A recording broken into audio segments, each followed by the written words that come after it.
So if you broke your leg today, do you have what it takes to cover the cost of the surgery? What happens if you did that and you had to fly across state? Jet fuel's expensive. Today we're going to talk to a couple of people who had to deal with those exact situations. So let's get into it.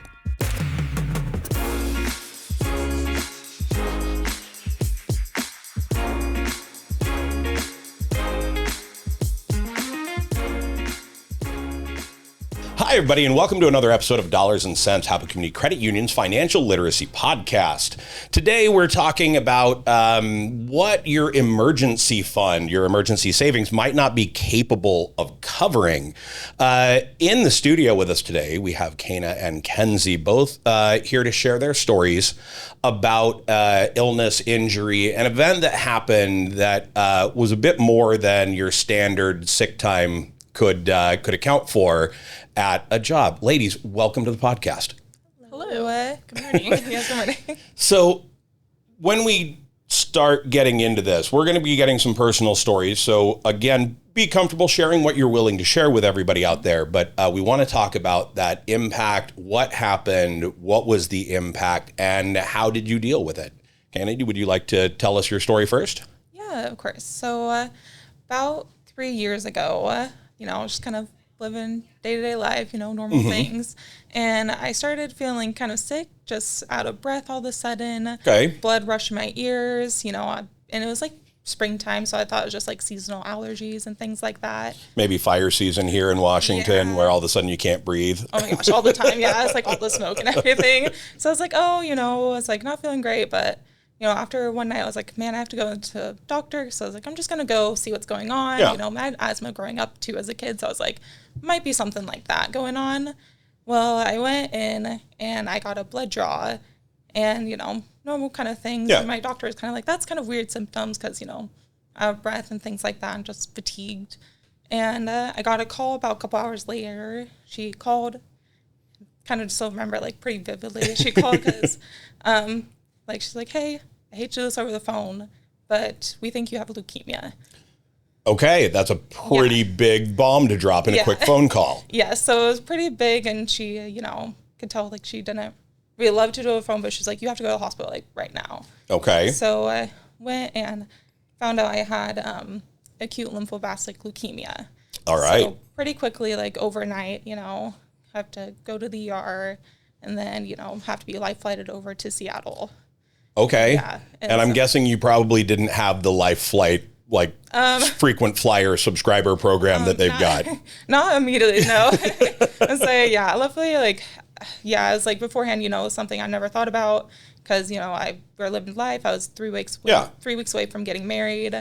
Like, we were planning a wedding, I was just working and everything. And then it just all of a sudden, like, gotta stop and go over. Slight refocus on life at that point. Yeah, okay. Definitely. So definitely like a big shift and move. Luckily, like the nurses at the hospital I went to, they're like, hey, sign up for life flight. They're like, go right here. Because I remember I was like strapped into the gurney and they're like handing me their laptop. They're like, sign up for it right now. Because, oh my gosh, once we got that like bill like for like what life flight covered, it was crazy because they got told, but because it's like $75 a year for like life flight plan, so great deal. Because when we got the bill for the plane, like the flight over to Seattle, $98,000. Ooh, that is more than an economy seat on Alaska for sure. Yeah, for sure. But again, private flight. Yeah, it was a private flight, so had to lay down the whole time. But well, yeah. So you get life flighted over, obviously big expense already out of the gate. And I'm guessing you had easily $100,000 just sitting around to pay cash for this. Oh. Any discounts for cash payments? I didn't talk about that. I was like, they might have cut a deal, but okay, so. One major expense just getting there. And this isn't even talking about the actual medical coverage and the rest of what comes along with it. Yeah, so this wasn't even talking about like all the chemotherapies I had to get and things like that, and hospital stay, because when I was first over there, I was in the hospital for about 2 weeks, just like in house, and having to get different chemotherapy started, blood draws. I had to get lots of blood transfusions and platelets and things like that. And, each one comes with a bill. Of course. And at the time, luckily, I had insurance through my work, but, it's still, I think, deductibles like $3,000 out of pocket first, and then, they'll start covering it. Mm-hmm. And hit that deductible. Yep. That's covered for probably the rest of the year pretty easily on your first trip. Mm-hmm. Yeah. So, kind of pretty fast with all the bills and everything. So how long were you out of work for this? Because obviously you said 2 weeks in the hospital over there. How long was it until you were able to get back to working? I didn't work probably for 11 months. So almost an entire year off. Yes. And I'm assuming lots of back and forth to do. Mm-hmm. So because of, at the time I was actually living, when I first diagnosed, I was living in Lewiston, Idaho. Okay. And so I'd fly over, and kind of crazy because at the time, once you start getting chemotherapy, you're immunocompromised. Mm-hmm. So they're like, hey, we don't want you going out to do things. And also because of the type I had and how I might need transfusions at any time, they're they really want to limit travel as much as possible. Okay. So I had to stay and live in Seattle for 10 months. Okay, so now you're uprooted. Yes. You're finding an apartment or a house. Did they help provide housing? Yeah, so they had a couple of different options for housing, which was lovely, but it still is you still have to pay rent, and Seattle rents. So they did try to help out, and they have places specifically for cancer patients and their families to live at. We stayed at majority of the time at the Pete Gross house. Okay. Is where we stayed, but it's still $2,000 a month for rent. And and especially if you are if you used to work a higher amount for things, if you don't qualify for the low income things, you're gonna have to pay that. And it's and for first couple months we did pay that, and me and my fiance at the time both weren't working because he had to be my full-time caregiver also. Okay. Because I had to go in for that's every day. 2 incomes that have basically been paused at this point. Yeah. Did you maintain your employment through this time frame despite being on an extended medical leave? For a little bit, yes. So the company I'd worked for, they were very gracious, and they're like, hey, we're going to keep you on just so that I could keep my insurance. Okay. So they were very kind, but I still had to pay $200 a month to keep the insurance. Uh-huh. Before. Still better than whatever the bill was going to be without it. Definitely. Yeah, definitely better than any of those bills. So it's they're crazy. But so I still had to, pay that, and they kept me through. But in the December following, so I got diagnosed in May. Okay. 2023. And so December, they're like, hey, we have to keep hiring people. We can't keep you on payroll because, logistics, they just can't anymore. So 7 of your 10 months, you were with insurance, you were covered. And at that point, did you shift to a different type of health coverage? Yeah. So after that point when they're and even a couple months before, because I was kind of new, I kept contact with them and kind of knew it was going to be coming up.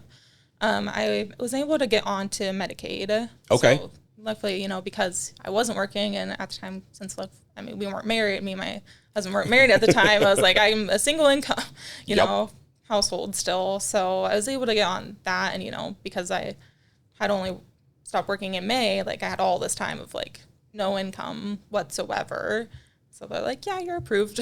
Okay. So you're getting some assistance. Yeah. You're racking up medical bills because, not shocking, that's going to be coming along with all of these treatments. Yeah. 10 months of rent in Seattle.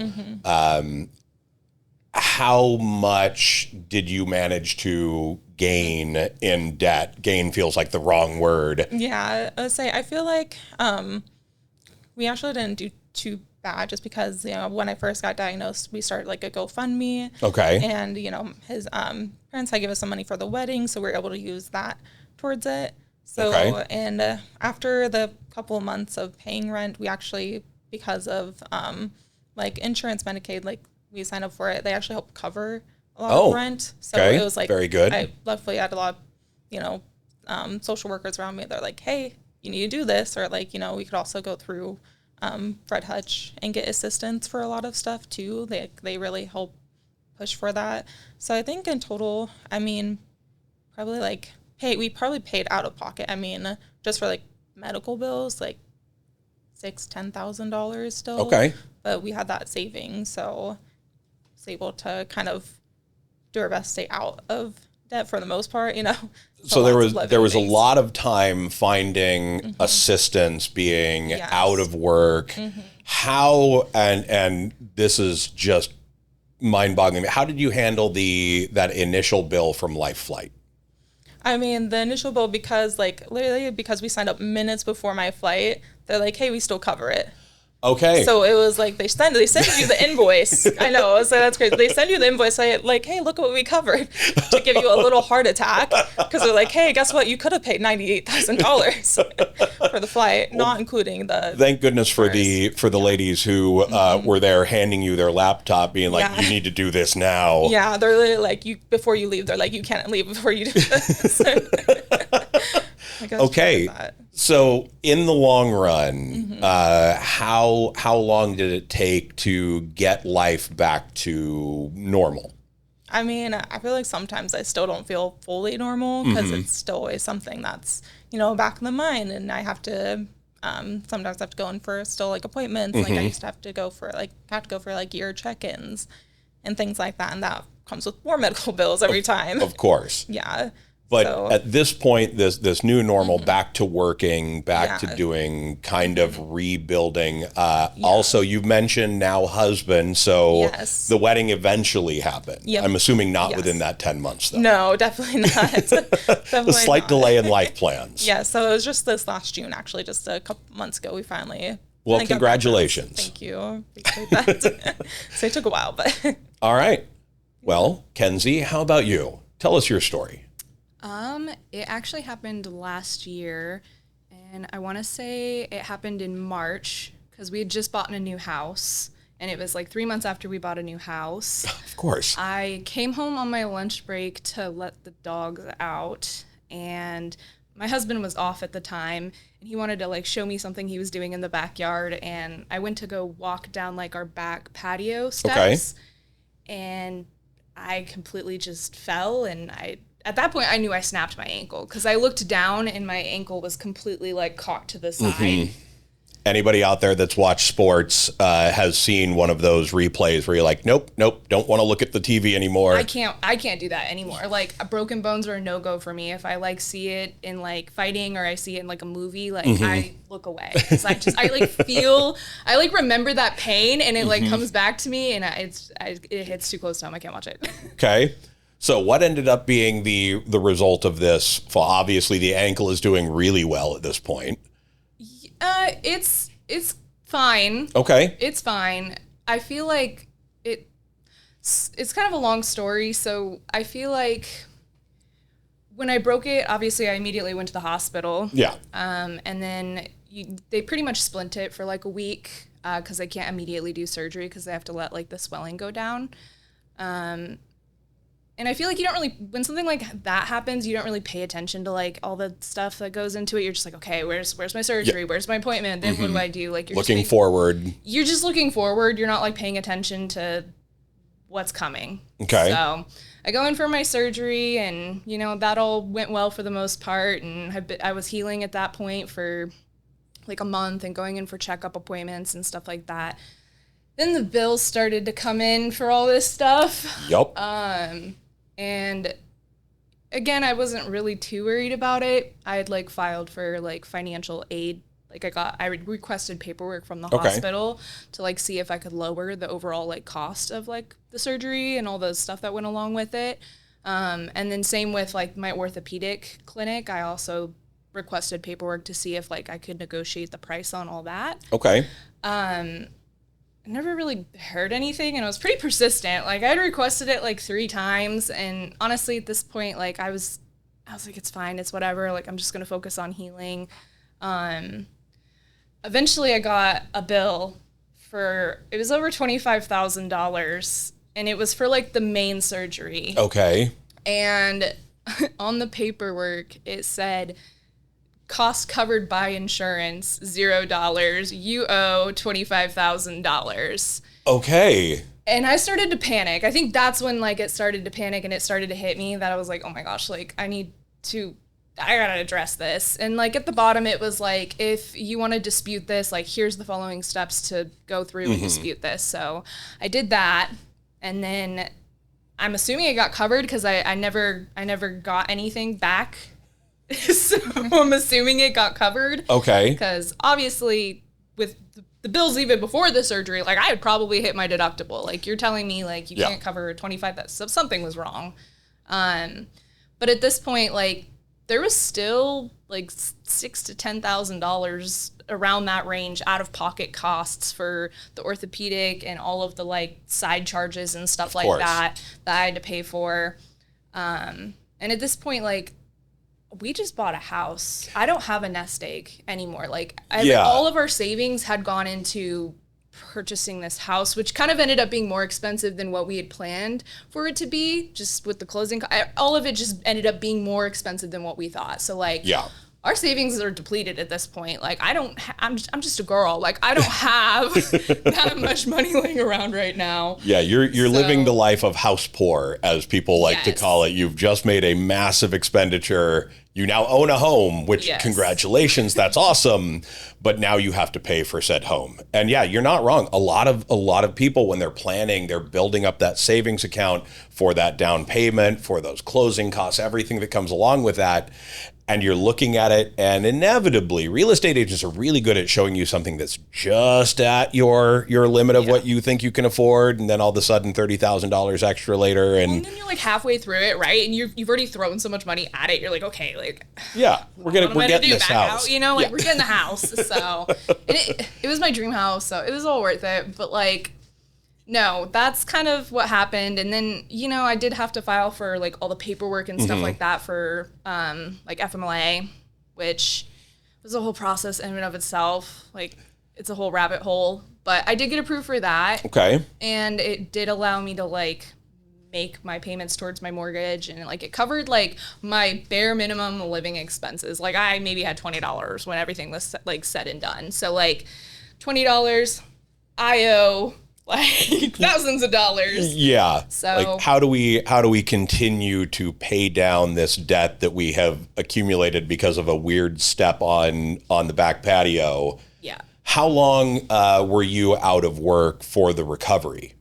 I was out of work for about 4 to 5 months. Okay. I went back sooner than they had wanted me to, because at that point I was in a walking boot, and I just really wanted to get back to like, I was going stir crazy at this point. Like I wanted to get out of the house. I wanted to go back to work. Like I wanted to just like do normal things. And I don't like staying stagnant for too long. So I was kind of itching to get back to work. I absolutely know that feeling. I worked out of my home as a self-employed individual for 11 years. And if I didn't go meet people for lunch, I would have lost my mind. But that interaction with people, and also like 5 months is almost half a year. If you're thinking out there about what your salary is, how much money you're making, cut that in half, and now that's what you get to live that year on. That's as well as then obviously the additional medical bills that are piling up. Well, here's the thing too, is like I didn't even go to like I didn't even finish my last appointment. Like these bills were stacking up so big that I didn't want to go to my last appointment to get like everything situated. I didn't go and seek like physical therapy. So at this point, like I kind of am in like chronic pain. I would wake up, and as soon as I stepped out of bed, like it felt like pins shooting up. Like I thought something was wrong, but at this point I've accumulated so much medical debt. Like I don't want to go back to see what's wrong or what's going on, or pay more money to go to physical therapy, because I don't even know how I'm going to cover the debt that I've already accumulated. Yeah. So at this point, like I'm just carrying on with life, and I don't really care to go and. So you're at the point of balancing your continued further health with the cost of what that may imply coming up, because attempting to cover what's already been added to this pile is it's a difficult enough hill to climb without a plan, or even with a plan that you have to stick to. Yeah. throughout this, your husband was working still? Yeah, he was still working. So that was good. So that was good. No, I remember, I mean, bless him. I remember one day he had to go to work and like, I was like, wait a minute, I can't like, I didn't have like a scooter or anything at the time. I hadn't graduated to the scooter. So I was like, do you mind like grabbing me some snacks before you go or something? And he like brings me this bowl and it's just got like carrots and tortillas, like raw tortillas in it, and like just like an assortment of weird things. Good old carrot tacos. He's like, okay, have a good day. And I'm like, okay, bye. It's like, this sucks, dude. Eventually I did get a scooter and that was super handy. I like strapped a basket to it and like it made it a lot more like functional. But get around the house, be able to function, get it. Like you were effectively like stuck in a couch on a chair most of the time prior to the scooter. Yeah, and like all like the bedroom and everything's like upstairs, like stairs. It was like a 2-story house, so like, yeah, lots of stairs, lots of stairs. So as you guys were out, obviously both of you for a chunk of time, 10 months, 5 months, employed the entire time. You kept your employment throughout this. Obviously, FMLA, some of the other items that you had, were you able to basically cash in, or did you end up having to use all of your PTO, your sick leave, to make it through those first chunks of time, or did you have much of that banked already? I mean, I definitely had to use a lot of it because, I mean, before I was like, I wasn't thinking about like if something drastic was going to happen. I'm like, I'm just... I was living definitely on the edge. I was like, I don't need to save that much. I'm just going to keep working. So I'm going to keep making it back, So I definitely used up, we used up PTO and my husband got the FMLA, everything like that. And we just kind of started off with that while we were waiting for other things to come in. So definitely. Kind of the same boat. I drained all of it while I was like, because there's like a lapse period where they approve you for FMLA. And so at that point I was using up whatever I'd banked up meantime until I got approved. Which means coming back to work after that, you've got nothing. So having to then go to appointments, if you're attempting to work at that point, like most clinics and whatnot aren't exactly friendly with typical office hours for somebody, meaning you probably have to take that time off work unpaid in order to go hit those appointments, which once again is kind of cutting into that paycheck that's coming in. How do you navigate that at that point in time? Were there other options that you were able to reach out for? Obviously, there was some levels of assistance that was out there and available. How do you adjust your budget and lifestyle in a way that still helps you make it through that situation? I think for me, there was no amount of adjusting. Like I ended up having to come up with plan C. I wasn't going to be able to pay all of that directly out of pocket. Everything was already so tight. We had just got a house. I had cut back on appointments completely. So I'm not even asking if I can leave to go to these appointments. Yeah. I just don't want to acquire anymore. So for me, it didn't directly I realized even if I made all of the minimum payments on every single bill, I was going to get nowhere. And I didn't have that to work with at that time. I was going to say, and the minimum payments help you go, but that's accumulating interest, potential late fees, or whatever on this payoff, which is obviously going to make that debt go away much longer in the long term. Have you come up with a solution beyond that for it? Eventually, I decided to consolidate all of my medical debt, and I think it was the best decision I ever made. Okay. I consolidated it all into one affordable payment, and it felt like it took a long time for me to come to that decision. I don't know why. I just was so overwhelmed, looking at it from different angles that I guess I wasn't putting myself in my work headspace. What would work Kenzie think of? And I'm like, to just consolidate all of it, make it one simple, easy payment. And that's what I did, and I felt so much better. Coming from freshly breaking my ankle, I'm already kind of I'm feeling down, you know, I'm feeling down. And then like all those bills come in and I'm just like, oh my gosh, dude, like what a mess. Like I feel really down, you know? Yeah. And so for a while, like I just didn't even want to address it. I didn't want to look at it. It felt too overwhelming and heavy every time I looked at it. And like in the back of my head, like for some reason, I just felt like it would go away if I didn't like pay attention to it, which is like the worst, like that's the worst thing you can do is be avoidant, right? Yeah. But eventually, like, I was like, I need to deal with this. And I felt so much better when I did take care of it, you know? Okay. But did you utilize any financial coaching type services to kind of organize that? Or is this something that you were just like, I have this idea in my head. I know how I'm going to go about consolidating all of this. yeah, pretty much. I Okay. was like, this is what I'm going to do. And I was like, it's either yes or no. Yeah. This is my shot of what I'm going to do, and I need it for this amount, and this is maybe probably what the payment's going to be. Like, I had, like, a rough blueprint of how this was going to look, and it worked out. it did. Perfect. It did. And now still working on that plan, but when you look at it, like that stress of like all of these things being consolidated into a single manageable chunk has basically, made life better. Yeah, it's a lot when it's like different people and it's like a lot of different separate bills and like they're coming from different places and it's like it just visually feels like a lot. Yeah, I've seen that in other situations as well when you've got, 3 different credit cards and a car payment and another car payment and the mortgage and just recently I did a home equity loan and did exactly that, consolidated all those things into one payment. And yeah, you're not wrong. It does feel good. And especially if you've got some of those larger interest rate situations like credit cards can be, being able to bring them into a different loan that's got a better rate to it is going to save in the long run as well. Random product plug there. Home equity line of credit, if you have the opportunity to take advantage of one of those, consolidate your debts, I love it.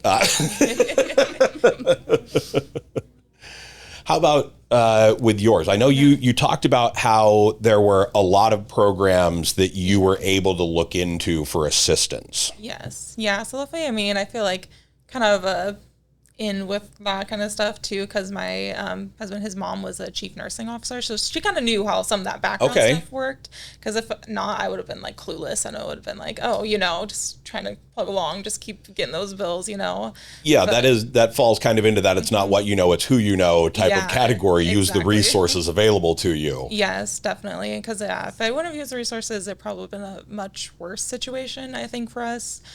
But yeah, so just kind of using those resources, trying to help like keep us along just so that we didn't fall into like a major amount of debt, because definitely the whole thing that was like a stress the entire time, especially with us not being able to work.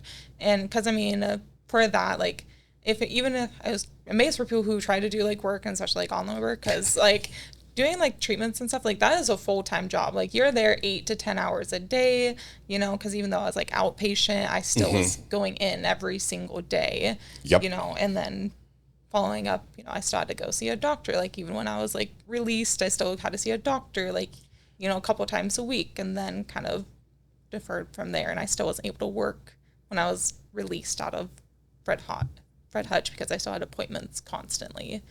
So my wife is a oncology pharmacist at the Tri-City Cancer Center. So a lot of this absolutely rings in my head of things that I have heard with how that is basically a full-time job being a patient at that point. Yes. Just the amount of effort that comes in through that. And of course, then you mentioned the follow-ups, like regularly checking in to make sure that everything is still good, nothing's coming back. Nothing. Now, though, you're able to kind of juggle this in with the rest of your schedule. It's not as big of an impact. Yeah, I say it's definitely gotten like better throughout time because it still was like for the first year, so I was like, oh, you know, have to see your doctor pretty regularly, stuff to get like medications, and then it's like, okay, you're doing good, dwindle down, like you can go now like 3 times, like, you know, every 3 weeks, and then it's like every 2 months, you know, so it's kind of like a really slow process, but it's like, okay, we're starting to trust you a little bit more, you're starting to do good, okay, so kind of chill out a little bit. But yeah, so now with yours, because you had a lot of the assistance, you had that big hit of 10 months of not being employed, not really being able to add anything to savings for planning. How slowly did it feel like it transitioned back to being able to work towards your financial goals again? I mean, I feel like it still was like probably at least like another year, because after Seattle, we moved actually in with my husband's parents in Arizona. So we did a big move because we're like, you know, it's going to be free rent.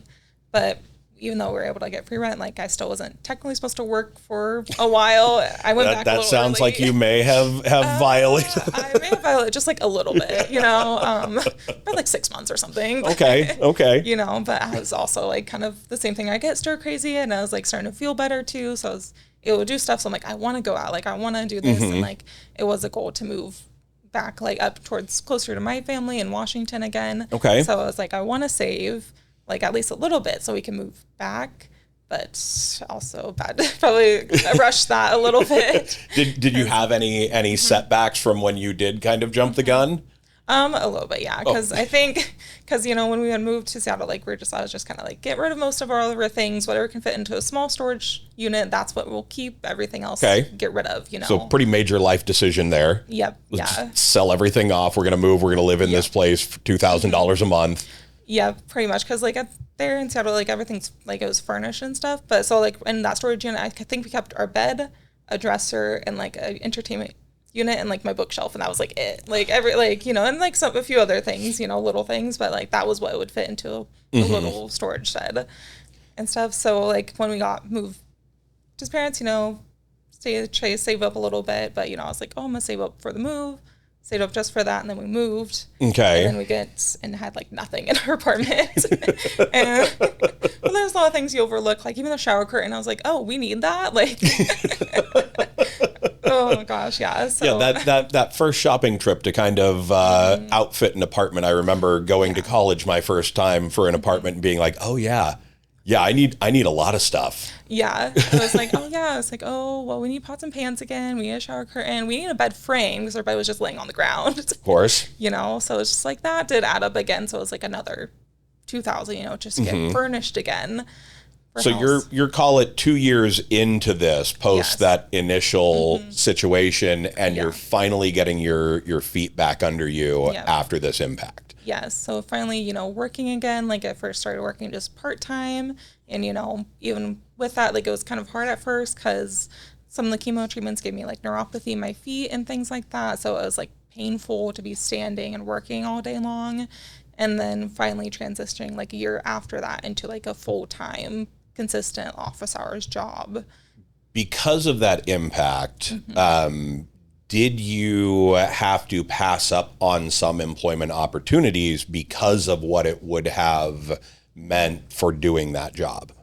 I feel like, yeah, there was a couple of jobs like I had applied to, you know, and like before this, I worked at Safeway, and I feel like that was already like a struggle with standing a lot throughout the day. And there was, a few other jobs where I was like, well, I don't think I can like do that quite yet.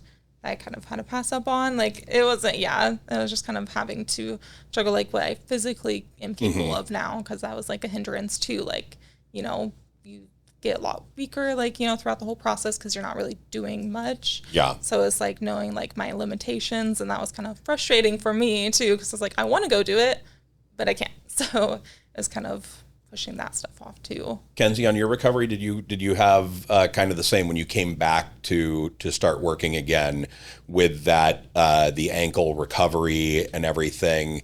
Did you find that the job that you were coming back to needed modifications, that you needed to shift to a different role? I was still tailoring at the time, so I mean it's not a super physical job, but I did go back early, and I was in a walking boot, and I had this like limp for a whole year that would not go away. probably would have if I went to physical therapy. But I had this like really bad limp.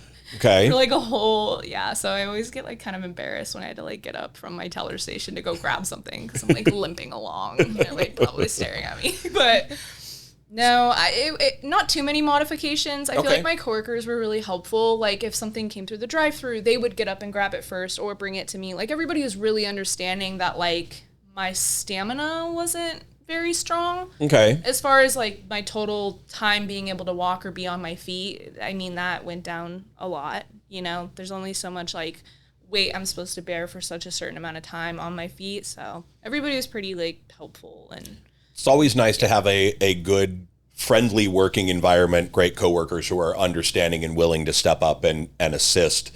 That's fantastic to not have an impact when you do come back, or at least not as much of one. Our break room's in the basement, so I would say that's probably the biggest struggle. Like I felt so bad asking my coworkers if they could fill up my water bottle or like do this because like I couldn't go down there, you know, or I probably really shouldn't anyways. Yeah, climb the stairs. Shouldn't be on the stairs at this point. So but that was probably like the biggest like hindrance, I guess, at work is just like accessibility because the break room was down there. So looking back on the entire experience that both of you went through, is there anything that you think you really had in place that was very helpful? I know life chose to throw a broken ankle at you right after buying a house because that's, you know, how life works, Murphy's Law. Did you have anything in particular that you are just really happy you did have?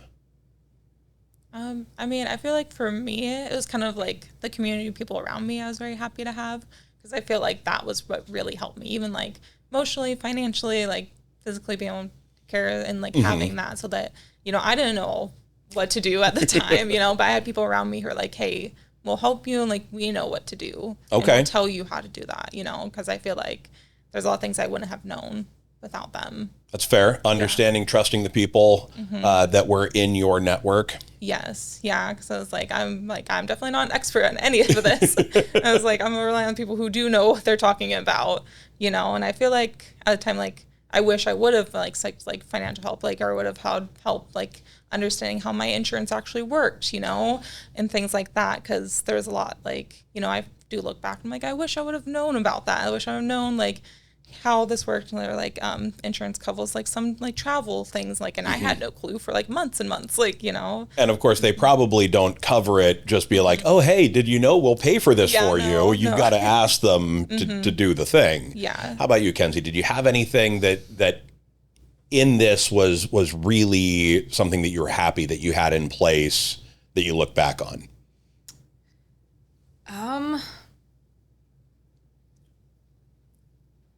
I feel like that's a good one, a good support system. I mean, I had a good support system. Like everything wasn't completely crumbling around me, whether I thought it was or not. It wasn't all just carrots and tortillas. It wasn't all just carrots and tortillas. So my husband's great. You know, he took me to all my appointments, made sure I was fine for the most part. So I feel like just being able to exercise your options. You know, I wish I would have